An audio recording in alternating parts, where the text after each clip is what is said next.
नमस्कार, मैं हूं विजयलक्ष्मी। रूबरू बिहार पर आज दिन भर की बड़ी खबरों में आपका स्वागत है। चलिए जानते हैं देश प्रदेश की अब तक की बड़ी खबरों को। चेन्नई से मुंबई जा रहे इंडिगो के विमान को मंगलवार रात 10:24 पर बम से उड़ाने की धमकी मिली। इसके बाद छत्रपति शिवाजी महाराज अंतर्राष्ट्रीय हवाई अड्डे पर विमान की इमरजेंसी लैंडिंग करनी पड़ी। लैंडिंग के बाद विमान को आइसोलेशन वे में ले जाया गया, जहां केंद्रीय औद्योगिक सुरक्षा बल के कर्मियों ने इसकी गहन जांच की। इस विमान में 196 यात्री और चालक दल के 7 सदस्य सवार थे। कांग्रेस महासचिव प्रियंका गांधी ने बुधवार को अपने भाई और सांसद राहुल गांधी को उनके जन्मदिन के मौके पर बर्थडे विश किया। प्रियंका ने राहुल को विश करते हुए कहा कि आप हमेशा मेरे दोस्त और मार्गदर्शक बने रहना। राहुल गांधी आज 54 साल के हो गए हैं। कांग्रेस नेता का जन्म 19 जून 1970 को दिल्ली में हुआ था। प्रियंका के अलावा कांग्रेस अध्यक्ष मल्लिकार्जुन खड़गे ने राहुल गांधी को जन्म दिवस की मुबारकबाद दी है। दुनिया के सबसे अमीर शख्स एलन मस्क ने कहा है कि भविष्य में मोबाइल का इस्तेमाल बीते दिनों की बात हो जाएगी। एलन मस्क ने सोशल मीडिया प्लेटफॉर्म एक्स पर एक पोस्ट करते हुए कहा है कि भविष्य में कोई फोन नहीं होगा, न्यूरालिंक फोन की जगह ले लेगा। दरअसल न्यूरालिंक एलन मस्क की कंपनी का नाम है, जो इंसान के दिमाग में चिप लगाकर प्रयोग कर रही है। कांग्रेस ने प्रधानमंत्री नरेंद्र मोदी के बिहार दौरे के मद्देनजर बुधवार को राज्य से संबंधित कुछ विषयों को लेकर उन पर निशाना साधा और सवाल किया कि उन्होंने अपने वादे के मुताबिक बिहार को अब तक विशेष राज्य का दर्जा क्यों नहीं दिया। पार्टी नेता जयराम रमेश ने यह सवाल उठाया है। देश के ज्यादातर हिस्सों में भीषण गर्मी का प्रकोप जारी है, विशेषकर पंजाब, हरियाणा, दिल्ली और उत्तर प्रदेश में। आईएमडी के अनुसार उत्तर भारत के कई हिस्सों में अगले 2 दिनों के दौरान सीवियर हीट वेव की स्थिति जारी रहेगी। हालांकि 19 और 20 जून से इसमें धीरे धीरे कमी आ सकती है। मौसम विभाग ने बताया कि 2 दिनों के बाद उत्तर पश्चिम भारत की ओर बढ़ रहे पश्चिमी विक्षोभ के प्रभाव से गर्मी में कमी आएगी। हाई कोर्ट की लखनऊ बेंच ने नीट 2024 के परिणाम को लेकर दायर आयुषी पटेल की याचिका को खारिज कर दिया है। एनटीए द्वारा दाखिल दस्तावेजों को देखने के बाद कोर्ट ने पाया कि आयुषी पटेल ने इनक्रिप्टेड डॉक्यूमेंट दस्तावेज के आधार पर याचिका दाखिल की थी। आयुषी पटेल ने नीट में ओएमआर फटी होने, रिजल्ट न आने का दावा किया था। वे दस्तावेज फर्जी निकले। रेल दुर्घटनाओं के कारण अक्सर आम आदमी के मन में एक सवाल पैदा होता है कि अगर उन्हें कुछ हो गया तो फिर उनके परिवार का क्या होगा। रेलवे ट्रैवल इंश्योरेंस की सहायता से भारतीय रेलवे यात्रियों की मृत्यु होने पर या घायल होने की स्थिति में मुआवजा देता है। अगर किसी दुर्घटना में यात्री घायल होने या उनकी मृत्यु होने पर 10 लाख रुपए तक का इंश्योरेंस मिलता है। दिल्ली आबकारी नीति घोटाले से जुड़े मनी लॉन्ड्रिंग मामले में मुख्यमंत्री अरविंद केजरीवाल की मुश्किलें थमती नहीं दिख रही हैं। समाचार एजेंसी एएनआई के मुताबिक बुधवार को न्यायिक हिरासत खत्म होने पर अरविंद केजरीवाल को तिहाड़ जेल से वीडियो कॉन्फ्रेंसिंग के जरिए कोर्ट में पेश किया गया। यहां से राउज एवेन्यू कोर्ट ने सीएम केजरीवाल की न्यायिक हिरासत 3 जुलाई तक बढ़ा दी। राष्ट्रीय पात्रता सह प्रवेश परीक्षा यानी नीट पेपर लीक मामले में अब तक का सबसे बड़ा खुलासा हुआ है। जी न्यूज की पड़ताल में नीट पेपर लीक में बिहार के मंत्री का कनेक्शन सामने आया है। हालांकि ये मंत्री कौन है इसका खुलासा नहीं हुआ है, लेकिन आरोपी अनुराग यादव से पूछताछ में कई अहम खुलासे हुए हैं। आरोपी ने बताया कि मंत्री के लेटर की मदद से वो गेस्ट हाउस में रुका। प्रधानमंत्री नरेंद्र मोदी ने कहा कि आग की लपटों में पुस्तकें भले ही जल जाए, लेकिन ज्ञान को नहीं मिटा सकते। प्रधानमंत्री बिहार के राजगीर में अंतर्राष्ट्रीय नालंदा विश्वविद्यालय के नए परिसर के उद्घाटन समारोह पर लोगों को संबोधित कर रहे थे। लोकसभा चुनाव के बाद पहली बार बिहार पहुंचे प्रधानमंत्री मोदी ने राजगीर स्थित अंतर्राष्ट्रीय नालंदा विश्वविद्यालय के नए परिसर का उद्घाटन किया। T20 वर्ल्ड कप 2024 में भारतीय टीम कल रात 8 बजे सुपर 8 का अपना पहला मैच खेलेगी। ये मैच अफगानिस्तान के खिलाफ खेला जाएगा। भारतीय टीम के खिलाड़ी इस मैच के लिए जमकर पसीना बहा रहे हैं। भारत हर हाल में ये मैच जीतकर सेमीफाइनल में अपनी राह आसान करने की कोशिश करेगा। सुपर 8 में भारत को अगला 2 मैच बांग्लादेश और ऑस्ट्रेलिया से खेलना है। मेटल व माइनिंग सेक्टर के दिग्गज बिजनेसमैन अनिल अग्रवाल की कंपनी वेदांता जल्द ही अपने स्टील बिजनेस को बेचने वाली है। कंपनी की योजना स्टील के साथ साथ रॉ मटेरियल्स बिजनेस को भी बेचकर पैसे जुटाने की है।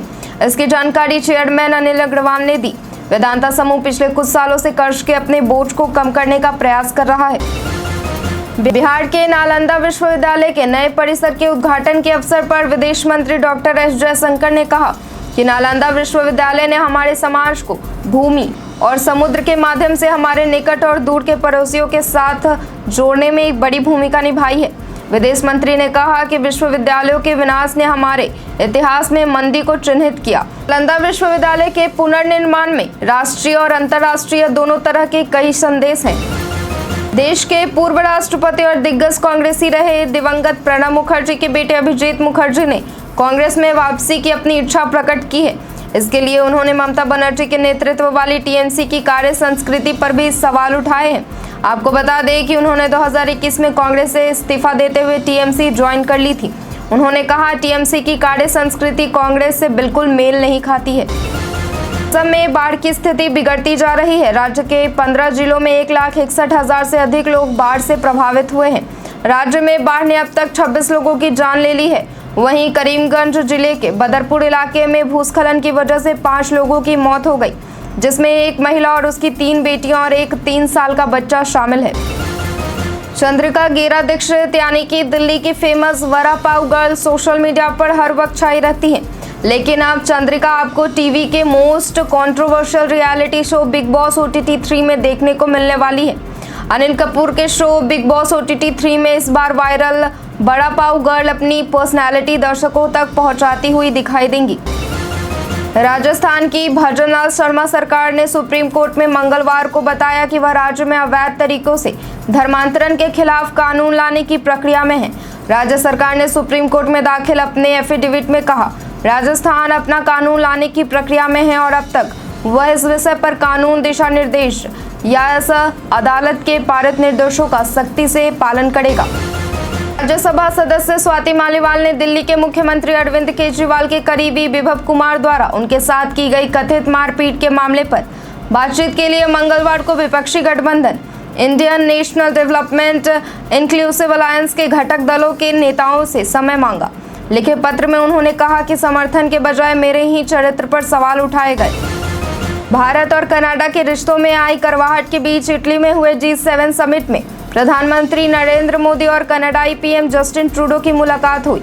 G7 शिखर सम्मेलन में पीएम मोदी से मुलाकात के बाद के ट्रूडो के सुर बदल गए हैं। कनाडा के सीएम ट्रूडो ने कहा कि भारत के साथ कई बड़े मुद्दों पर हम साथ हैं। यह आर्थिक राष्ट्रीय सुरक्षा पर भारत की नई सरकार से चर्चा का मौका है।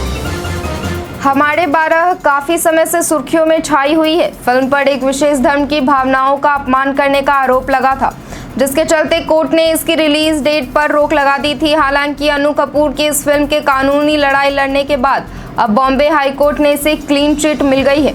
दरअसल कोर्ट ने फिल्म हमारे 12 को रिलीज करने की मंजूरी दे दी है। जल्द ही इसकी रिलीज डेट अनाउंस की जाएगी। 21 जून को अंतर्राष्ट्रीय योग दिवस के मौके पर प्रधानमंत्री नरेंद्र मोदी जम्मू कश्मीर में होंगे। पीएम की 2 दिवसीय यात्रा और सुरक्षा के लिहाज से जम्मू कश्मीर पुलिस ने श्रीनगर को रेड जोन घोषित किया है। प्रधानमंत्री मोदी की 2 दिवसीय यात्रा के दौरान अनधिकृत ड्रोन और क्वाडकॉप्टर की अनुमति नहीं होगी। अपने तीसरे कार्यकाल की शुरुआत के बाद यह पीएम का जम्मू कश्मीर का पहला दौरा होगा। देश की दिग्गज ऑटोमोबाइल कंपनी टाटा मोटर्स ने अपने कस्टमर्स को झटका दे दिया है। कंपनी ने अपने कमर्शियल व्हीकल्स की कीमतें बढ़ाने का ऐलान कर दिया है। टाटा मोटर्स की गाड़ियां लगभग 2% महंगी होने जा रही हैं। नई कीमतें 1 जुलाई से लागू होने वाली हैं। टाटा मोटर्स ने बुधवार को कहा कि कमोडिटी प्राइस में आ रही तेजी के चलते इसे अपने व्हीकल्स के रेट बढ़ाने पड़ रहे हैं। इकट्टी में करोड़ों की लागत से बना पुल ध्वस्त होकर जमींदोज हो गया। लोगों की आशा भरी निगाहें इस पुल पर आवागमन की प्रतीक्षा कर रही थी। यह नवनिर्मित पुल भारत नेपाल सीमा पर स्थित सिकटी प्रखंड के थेंगापुर पंचायत अंतर्गत आती है। बकरा नदी के पड़रिया घाट पर बना नवनिर्मित पुल उद्घाटन से पूर्व ध्वस्त हो गया। यह पुल बहुत जल्द उद्घाटन होने के बाद सिकटी और कुर्साकांटा प्रखंड को जोड़ने वाली थी। प्रधानमंत्री नरेंद्र मोदी ने आज बिहार के राजगीर पहुंचकर नालंदा विश्वविद्यालय के नए कैंपस का उद्घाटन किया है। खास मौके पर पीएम मोदी के साथ बिहार के मुख्यमंत्री नीतीश कुमार भी मौजूद रहे। पीएम मोदी के साथ साथ नीतीश कुमार ने भी यहां लोगों को संबोधित किया। अपने संबोधन के दौरान नीतीश कुमार ने नालंदा के ब्रह्मकुंड के बारे में भी बात की और अपने बचपन को याद किया। बिहार सरकार के भूमि सुधार एवं राजस्व मंत्री दिलीप जायसवाल ने एक बड़ा बयान दिया है। जायसवाल ने कहा कि बिहार कैबिनेट में फैसला हुआ है कि राज्य के हर जिले में बिहार पुलिस की स्पेशल इन्वेस्टिगेशन टीम यानी SIT टीमों का गठन किया जाएगा। उन्होंने ये बयान पूर्णिया के रुपौली विधानसभा उपचुनाव में नामांकन के बाद NDA प्रत्याशी कलाधर मंडल के नामांकन जनसभा में दिया है। देश में दिन पर दिन साइबर अपराध के मामले बढ़ते जा रहे हैं। हैकरों द्वारा व्यक्तिगत और संगठनात्मक डेटा को चुराना, डेटा को कैद करने और सिस्टम में सेंधमारी करने की घटनाएं लगातार बढ़ रही हैं। ऐसा ही एक मामला बिहार के गोपालगंज से सामने आया है, जहां एक DM मोहम्मद मकसूद आलम के सरकारी नंबर का WhatsApp अकाउंट हैक कर लिया गया है। देश की प्रमुख cement company JK Lakshmi cement Bihar के मधुबनी में निवेश करने की योजना तैयार कर रही है। मधुबनी के लोहट इंडस्ट्रियल एरिया में कंपनी ने सीमेंट प्लांट लगाने की इच्छा प्रकट की है। बिहार सरकार ने इस कारखाने के लिए कंपनी को समुचित जमीन मुहैया कराने का आश्वासन दिया है। जल्द ही इस परियोजना पर काम शुरू होने की उम्मीद की जा रही है। रुपौली विधानसभा क्षेत्र के लिए हो रहे उपचुनाव में राजद ने बीमा भारती को टिकट दे दिया है। वे जदयू से 2020 में रुपौली से ही विधायक चुनी गई थी। इस बार वह जदयू के कलाधर मंडल के सामने होंगी। बीमा भारती को लोकसभा चुनाव में तेजस्वी यादव ने पूर्णिया सीट से टिकट दिया था। हालांकि पूर्णिया सीट पर हुए त्रिकोणीय मुकाबले में बीमा भारती को निर्दलीय पप्पू यादव ने पराजित कर दिया था। 2047 तक बिहार को विकसित राज्य बनाने के संकल्प के साथ 3 वर्ष पूर्व बिहार के चर्चित IPS अधिकारी तथा वर्तमान में बिहार पुलिस में IG विकास वैभव द्वारा स्थापित लेट्स इंस्पायर बिहार का 2 दिवसीय चिंतन शिविर पटना से सटे नेउरा के एक निजी शिक्षण संस्थान में संपन्न हुआ। इस 2 दिवसीय चिंतन शिविर में अभियान से जुड़े सभी चैप्टर और जिलों के प्रमुख कोऑर्डिनेटर ने भाग लिया। महंगाई के साथ साथ सरकार की कमाई भी बढ़ रही है। ऐसे में केंद्र सरकार के 1 करोड़ से ज्यादा कर्मचारियों के लिए 8वें वेतन आयोग की मांग तेज हो गई है। कर्मचारी चाहते हैं कि उनके वेतन भत्ते और पेंशन की समीक्षा की जाए। नेशनल काउंसिल के सचिव शिव गोपाल मिश्रा ने सरकार से 8वां वेतन आयोग जल्द से जल्द गठित करने की गुजारिश की है। उन्होंने कहा है कि कोरोना महामारी के बाद से सरकारी कमाई और महंगाई दोनों में काफी बढ़ोतरी हुई है। आज के लिए इतना ही। जिन लोगों ने हमें कमेंट किया था उनका नाम है राणा कमलेश, भवानी प्रसाद, कौशलेंद्र कुमार, विनोद यादव, गौरव कुमार। अब बढ़ते हैं आज के सवाल की ओर। आज का सवाल है कि भविष्य में मोबाइल का इस्तेमाल खत्म होने की एलन मस्क के बयान पर आपकी क्या राय है? अपना जवाब हमें कमेंट बॉक्स में लिखकर जरूर दें। धन्यवाद।